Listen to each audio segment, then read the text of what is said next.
Hello students, पिछले lecture में हमने बात की थी various difference between prokaryotic and eukaryotic cell.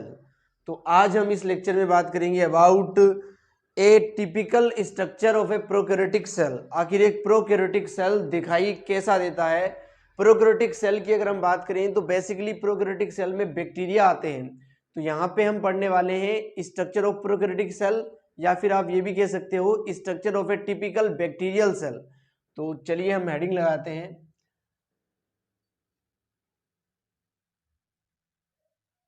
Structure of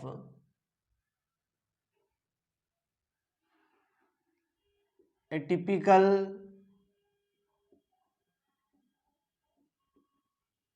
prokaryotic cell, या फिर प्रोकैरियोटिक सेल की जगह आप लिख सकते हो बैक्टीरियल सेल, क्योंकि most of the time prokaryotic cell में बैक्टीरिया ही आते हैं।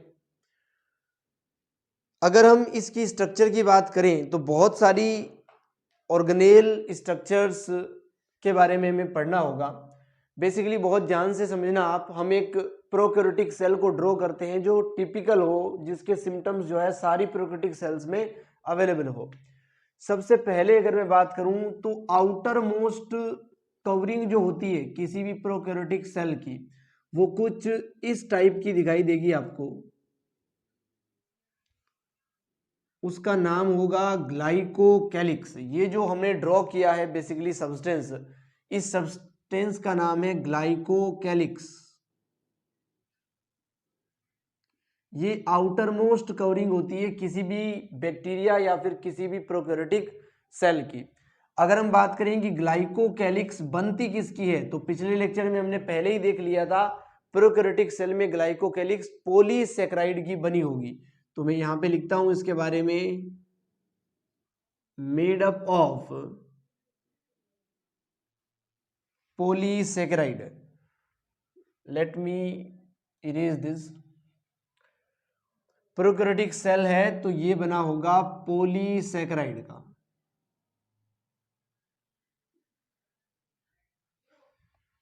ग्लाइकोकैलिक्स ऐसी स्ट्रक्चर है जो पॉलीसैकेराइड की बनी है।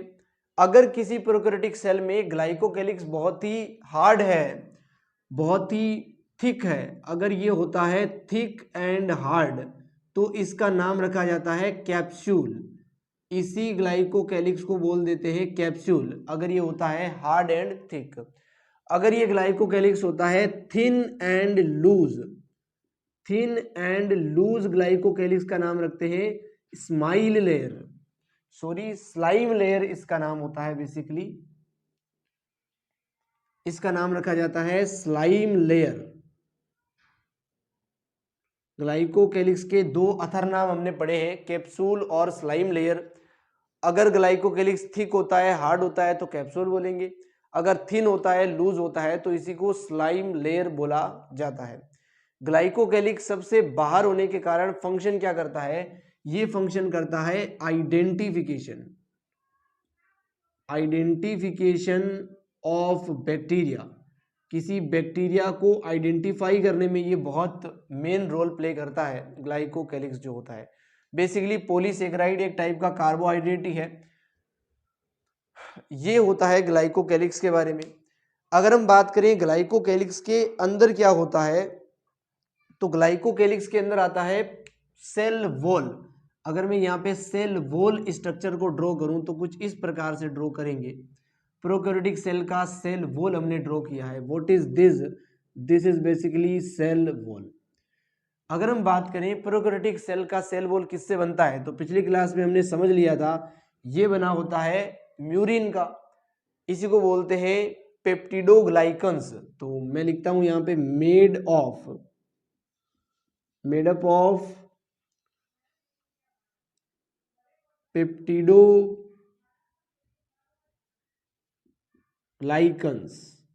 ये पेप्टिडोग्लाइकन्स का बना होता है। इसी पेप्टिडोग्लाइकन्स का दूसरा नाम होता है म्यूरिन। अब समझ सकते हो म्यूरिन और पेप्टिडोग्लाइकन्स दो सिनोनिम्स है बेसिकली। अगर पेप्टिडोग्लाइकन्स वर्ड्स को बहुत ध्यान से देखा जाए तो इसमें दो वर्ड है बेसिकली, एक तो है पेप्टिडो और एक है ग्लाइकन्स। पेप्टिडो का मतलब होता है प्रोटीन, और प्रोटीन बना होता है एमिनो एसिड का। तो बेसिकली इसके अंदर क्या होते हैं, एमिनो एसिड्स होते हैं। और जो ग्लाइकन्स वर्ड है ये डिनोट करता है ग्लाइकोजन को, जो कि एक शुगर है, सैकेराइड है। तो ये एमिनो एसिड और शुगर से मिलकर बना हुआ स्ट्रक्चर है, जिसका नाम क्या है, पेप्टिडोग्लाइकन्स नाम है। एमिनो एसिड तो बहुत टाइप के हो सकते हैं, जिसके बारे में हम बायोमोलिक्यूल्स में पढ़ेंगे, लेकिन जो शुगर है यहाँ पे दो टाइप का शुगर आता है, जिसके बारे में हमें समझना है। शुगर दो टाइप का होता है इस सेल वॉल के अंदर, जिसके शॉर्ट फॉर्म होते हैं नाग और नाम। नाग और नाम। नाग का मतलब होता है एन एसिटाइल ग्लूकोसामिन, और नाम का मतलब होता है एन एसिटाइल म्यूरेमिक एसिड। तो आप ध्यान से देखें, इनके फुल फॉर्म लिखेंगे हम जब इसकी डिटेल लिखेंगे पूरी सेल की। अभी बस आप समझ लें, सेल वॉल किसका बना होता है, पेप्टिडोग्लाइकन्स का बना होता है। पेप्टिडोग्लाइकन्स का दूसरा नाम है म्यूरिन। पेप्टिडोग्लाइकन्स के अंदर प्रोटीन का कुछ पोर्शन होता है, जिसे एमिनो एसिड बोल सकते हैं, और ग्लाइकन्स का मतलब है शुगर। और यहाँ पे शुगर दो टाइप के होते हैं, N acetyl glucosamine and N acetyl muramic acid. तो इतनी बात हम कर चुके हैं सेल वॉल के बारे में। सेल वॉल जो है बेसिकली शेप को मेंटेन करता है और इसको प्रोटेक्शन का काम भी करेगा।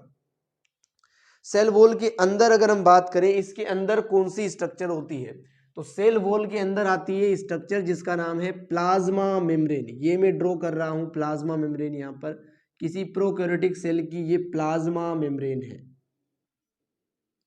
Plasma membrane. इसको सेल मेम्ब्रेन भी आप बोल सकते हो। प्लाज्मा मेम्ब्रेन या सेल मेम्ब्रेन बनी किसकी होती है, अगर मैं लिखूं तो पिछली क्लास में हम बात कर चुके हैं, ये बनी होती है लिपोप्रोटीन की। इस वर्ड के अंदर भी दो टर्म आ रहे हैं, लिपो का मतलब होता है लिपिड, और प्रोटीन का मतलब प्रोटीन, जो कि एमिनो एसिड से बना होता है।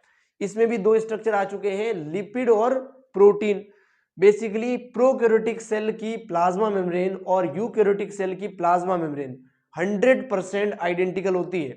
अगर आपसे पूछा जाए कि ऐसा कौन सा सेल ऑर्गेनेल है जो प्रोकैरियोटिक और यूकैरियोटिक दोनों सेल्स में सेम होता है, दोनों सेल में आइडेंटिकल होता है, तो वो ऑर्गेनेल है plasma membrane.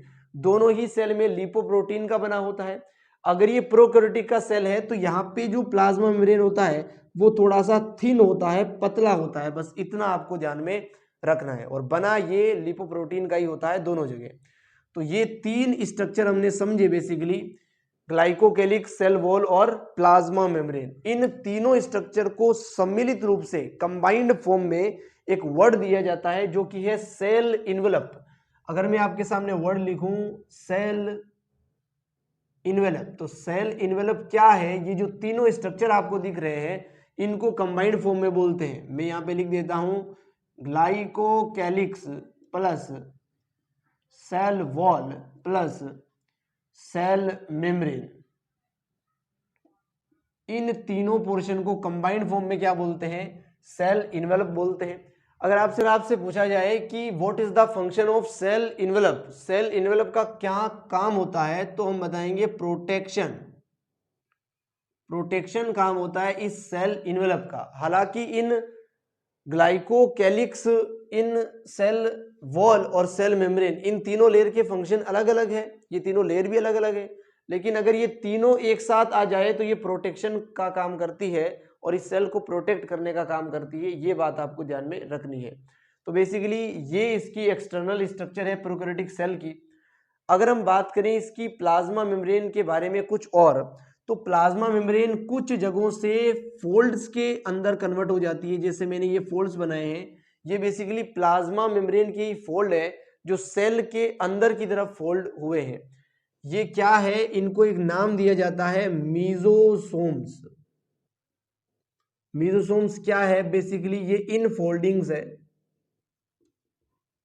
Infoldings of plasma membrane. ये प्लाज्मा मेम्ब्रेन की इनफोल्डिंग्स है। ये करती क्या है basically mesosome, what is the function of mesosome, अगर मैं लिखूं तो फंक्शन में सबसे पहला फंक्शन है इसका रेप्लिकेशन ऑफ डीएनए। एक डीएनए के मॉलिक्यूल से दो डीएनए के मॉलिक्यूल बनाने में ये रोल प्ले करती है मीजोसोम जो है। उसके अलावा इसका फंक्शन है सेल वॉल को सिक्रीट करना, सेल वॉल को बनाना, बेसिकली सेल वॉल सिक्रीशन, ये भी किसका फंक्शन है, इसी मेसोसोम का फंक्शन है। इसके अलावा मेसोसोम का फंक्शन होता है aerobic respiration, aerobic respiration. Aerobic respiration जो ऑर्गेनेल करता है वो एटीपी का प्रोडक्शन भी करता है, इसलिए आप यहाँ पे एटीपी प्रोडक्शन भी लिख सकते हो। प्रोकैरियोटिक सेल के अंदर एरोबिक रेस्पिरेशन का काम करते हैं मेसोसोम, लेकिन यूकैरियोटिक सेल के अंदर एरोबिक रेस्पिरेशन का काम करता है माइटोकॉन्ड्रिया, इसलिए मेसोसोम को माना जाता है analogous, analogous to mitochondria. Mitochondria एक ऑर्गेनेल है जिसके एनालोगस प्रोकैरियोटिक सेल के अंदर मेसोसोम ऑर्गेनेल होता है। मेसोसोम जो है वो क्या है, अगर मैं आपको सिंपल शब्दों में बताऊं तो मेसोसोम एक प्लाज्मा मेम्ब्रेन का बना हुआ ऑर्गेनेल है। तो ये प्लाज्मा मेम्ब्रेन से कवर्ड होता है, अगर मैं लिखूं कवर्ड विथ प्लाज्मा मेम्ब्रेन तो इसमें कोई गड़बड़ नहीं होगी, क्योंकि प्रोकैरियोटिक सेल के अंदर कोई भी ऑर्गेनेल प्लाज्मा मेम्ब्रेन से घिरा हुआ नहीं होता, लेकिन ये ऑर्गेनेल घिरा हुआ होता है। ये आप इंपॉर्टेंट की तरह नोट कर सकते हो। पिछली क्लास में भी हमने बात की थी क्रोमेटाफोर्स के बारे में, इस क्लास में भी अगेन बात करेंगे जब डिटेल में लिखेंगे। तो कुछ और फोल्डिंग्स होती है प्लाज्मा मेम्ब्रेन की जो सेल से बाहर की तरफ बनती है, ये इन फोल्डिंग्स ऑफ प्लाज्मा मेम्ब्रेन है। अगर मैं बात करूं आउटर साइड में जो फोल्डिंग बनती है प्लाज्मा मेम्ब्रेन की, जैसे ये मैंने फोल्डिंग्स बनाई है आपके सामने, कुछ फोल्डिंग्स होती है ऐसी आउटसाइड में। ये जो लॉन्ग टाइप के स्ट्रक्चर बने हैं और ये जो शॉर्ट टाइप के स्ट्रक्चर बने हैं, इनका नाम बेसिकली अलग अलग है। जो लॉन्ग टाइप की स्ट्रक्चर है उसका नाम है पिलाई, और जो शॉर्ट टाइप की स्ट्रक्चर है उसका नाम है फिम्ब्री। ये क्या है, फिम्ब्री है, और ये क्या है, पिलाई है बेसिकली। अंडरस्टूड। अगर मैं बात करूं पिलाई और फिम्ब्री करते क्या है, एक बैक्टीरिया का जो डीएनए है उसे दूसरे बैक्टीरिया के अंदर डालने के लिए एक ट्यूब बनाई जाती है। इस प्रोसेस को कॉन्जुगेशन बोलते हैं। इस कॉन्जुगेशन की प्रोसेस में जो ट्यूब बनती है वो पिलाई के द्वारा बनाई जाती है। तो पिलाई का फंक्शन क्या है, इसका फंक्शन है कॉन्जुगेशन। इसका फंक्शन क्या हो गया, बेसिकली कॉन्जुगेशन। लेकिन फिम्ब्री का फंक्शन क्या है, फिम्ब्री बेसिकली हेल्प करता है बैक्टीरिया को कहीं से अटैच होने में, कहीं से जुड़ने में। जैसे बैक्टीरिया पानी के अंदर तैर रहा है तो उसे किसी चट्टान से चिपकने में, अपने शिकार को पकड़ने में जो स्ट्रक्चर हेल्प करता है वो होते हैं फिम्ब्री। और पिलाई करता है कॉन्जुगेशन में हेल्प।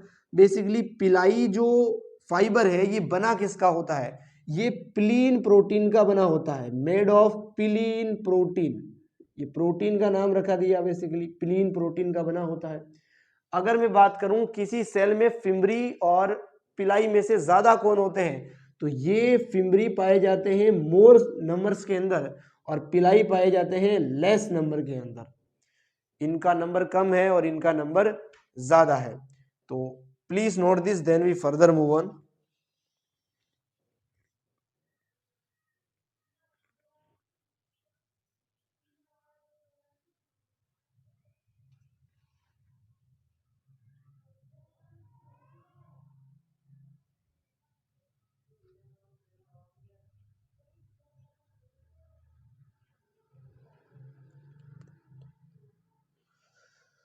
उसके अलावा फिम्ब्री के बारे में एक एनसीईआरटी में वर्ड लिखा हुआ है Bristol like structure. Bristol like structure कौन होते हैं, तो ये फिम्ब्री ही होते हैं बेसिकली। जो ब्रिस्टल लाइक, जो ब्रश होता है टूथपेस्ट वाला, उसके जैसे स्ट्रक्चर्स होते हैं, पतले पतले बेसिकली। तो इन बातों को आप नोट कर सकते हो, समझ सकते हो। अब हम बढ़ते हैं आगे और कुछ अलग स्ट्रक्चर्स के बारे में बात करते हैं। आई होप आपने ये नोट कर लिया है।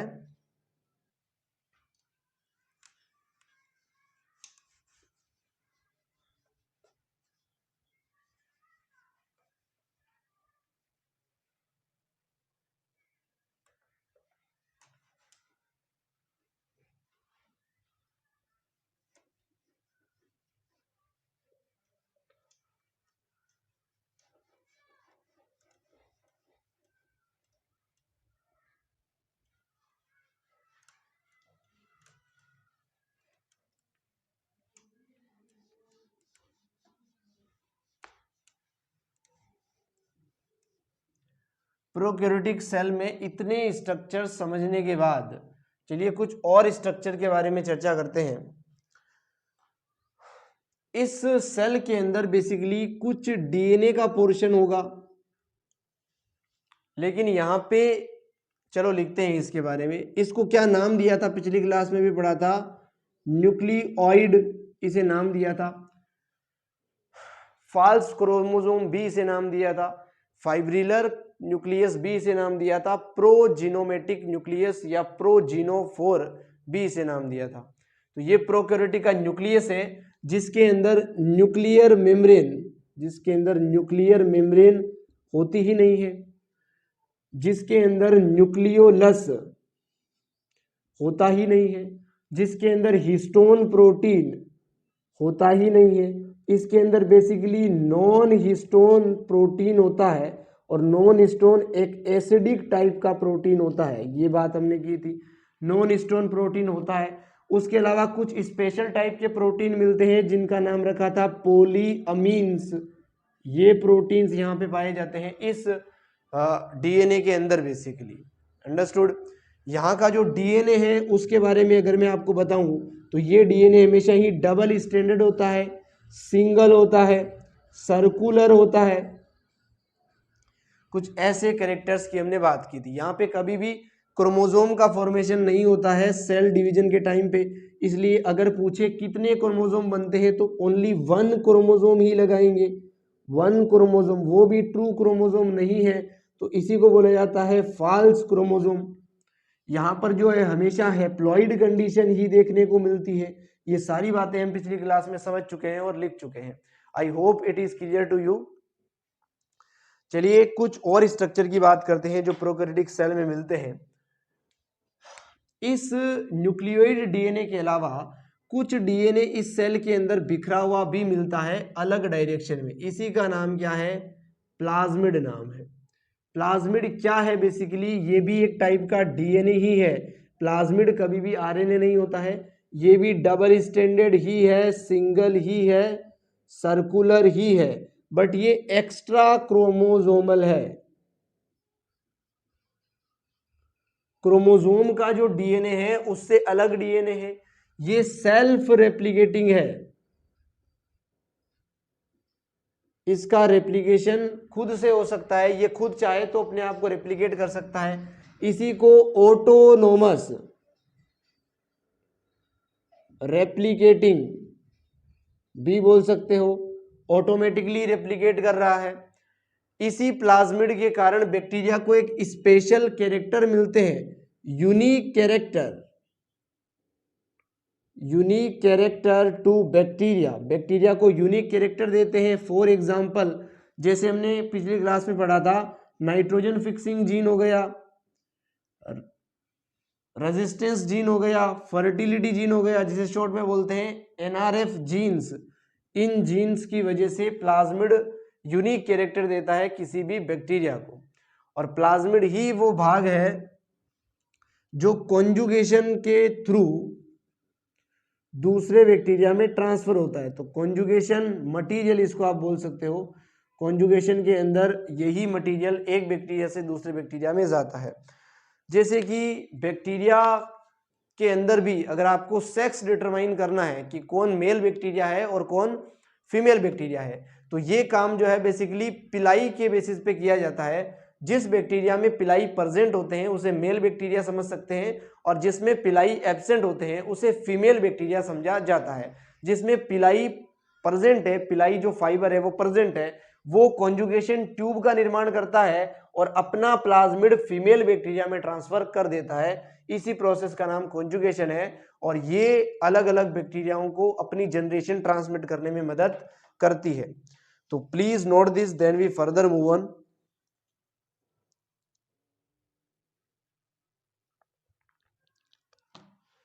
आई होप आपने इतना नोट कर लिया है। अब हम आगे बढ़ सकते हैं। अब हम बात करेंगे बेसिकली इसके अंदर मिलने वाले राइबोसोम्स के बारे में और इसके अंदर मिलने वाली इंक्लूजन बॉडीज के बारे में। हालांकि ये सब बातें हम पिछली क्लास में भी कर चुके हैं, लेकिन स्ट्रक्चर के अंदर भी ये सब बातें एक बार करते हैं।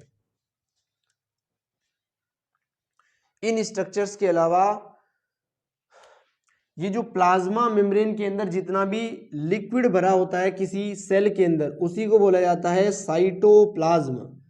इस साइटोप्लाज्म के अंदर प्रोकैरियोटिक सेल में 70S के